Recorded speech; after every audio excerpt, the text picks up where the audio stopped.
Hello and welcome, my friends, to the Peculiar Paradigm Storytelling Podcast, where youth determined to make the world a better place bring attention to issues that stop our society's progress from providing various perspectives through story. This story, The Knife, is a series that presents the injustice of the youth criminal justice system and its abusive rather than rehabilitative methods. The Knife is a thrilling and tragic story that follows the unfortunate journey of several teens through the juvenile justice system, how and why they end up within the system, how they survive in it, and how it changes them as people, for better or worse. Finally, if you're interested in supporting our efforts towards criminal justice reform, lovingly tap that like button and subscribe. It helps us immensely. Now, without further ado, grab some refreshments and get comfortable because our story is about to be told.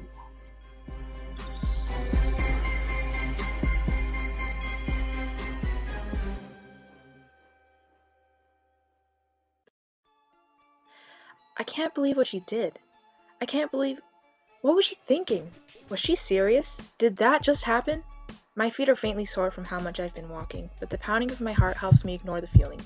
I find myself at a park, a quiet, calm, and peaceful scenery that seems to mock the awful situation I waltzed upon. Finding myself to be too weak to move any longer, I decide to sit on one of the benches. I place the backpack on my lap and squeeze it. Everything seems to be moving too fast. Way too fast. And I needed to stop. But even then, as I straighten my back against the hardwood and breathe in the cool air, my leg still bounces with anxiety and my hands tremble with fear. I try to calm myself down, my eyes dashing to every corner of this park for a distraction. Any distraction. My fingers tap absent-mindedly on the zipper of the backpack. The grass is trimmed and the leaves are gliding across the ground. Trees whisper to me and they tell me to face the reality. But I hate it. I hate it. The knife. A small glimmer flashes through my mind. But instead of the silver glint I expected to see, streaks of red stain my thought. Along with shock, the events of that bathroom come flooding back. The bag in my lap suddenly feels like it's been stuffed with bricks. The stall, Lieah, the blood. It doesn't make sense. How could this have happened? I've never wanted to see Lieah like this, but it all unfolded before my eyes, watching her beaten down to the cement. Should I have stepped in a little sooner? If I would have stayed with her, could I have prevented this? I leave the questions to spiral in my mind. This feeling isn't one that is unfamiliar, and frankly, I can't bring myself to stay in this jumbled state. The blunt is already fished out of the bottom of my backpack and in my hand, a robotic process I've grown too used to. And just like the white streams of smoke that escapes my lips, my frenzied thoughts curl up into the air and dissipate. At least, they seem to. Once the high is over, that's when they uncloak themselves, following me as if they had never intended to leave at all. The clouds are back. I check my phone. Before I knew it, a couple hours had already passed. My thumb subconsciously scrolls through my contacts for someone. Anyone. Who I can confide in. This isn't something I want to carry alone. The phone rings. Once, twice, thrice. My foot taps along with the rhythm of my heart. I am hoping that this phone will stop ringing and just pick up. Hello? Chad? I wince at the dryness in my throat. What's up? I'm gonna come over, right now. Can I come over? It's okay, right? I promise I won't stay too long. Yeah, it's alright. Do you need me to pick you up, or... I'm not too far, I can take myself. Oh, for sure. I'll see you soon, then. I hang up the phone and stuff it in my pocket. My other hand had begun to become sore and damp from the firm grip I've had on the strap of my bag. But I just can't bring myself to let it go. I'm afraid that the knife will end up back in Lieah's hand. I didn't think I'd be walking to my ex's house today, but here I am, in front of his doorstep, finger hovering over the doorbell as I take a deep breath. Chad opens the door not too soon after, as if he was already waiting by. He quickly scans over my form, not missing a beat and stepping to the side, encouraging me to come in. I sit on the living room sofa, and he plops down next to me.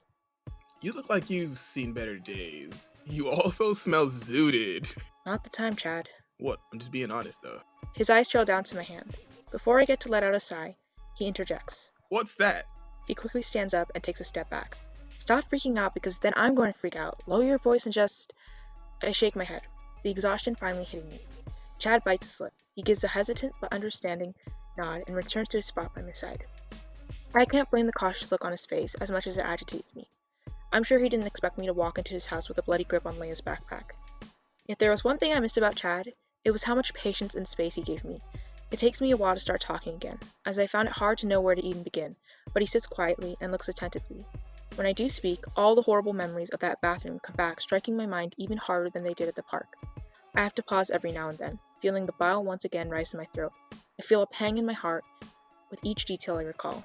At the end of it all, Chad rubs circles soothingly on my back. He sighs, then outstretches his hand in front of me. When I give him a confused look, he motions for the backpack still in my hand. Let me take it from here. You're tired. What are you going to do with it? What should be done? Before he lets me even place the bag down, he already has his hand gently prying away the strap from my stiff grip. I'm sorry you had to go through this today. Don't worry, I'll take care of the situation. Do you want anything to drink? Actually, I stand up from the couch, pulling out my phone to check the time. It's getting late. I need to go. Thank you though, Chad. He gives me a small smile. No problem. Make it back home safe, alright? And then text me. I nod, giving him a quick hug before making my way out of the house. It's a little cold, but I need to hurry. I stayed way past my time. Unfortunately, that is where we will be concluding this episode. If you enjoyed what you listened to today, or you just want to support our work, click that like button and, of course, subscribe with the bell notifications on. And for bonus content, follow us on Instagram at Project Vatu.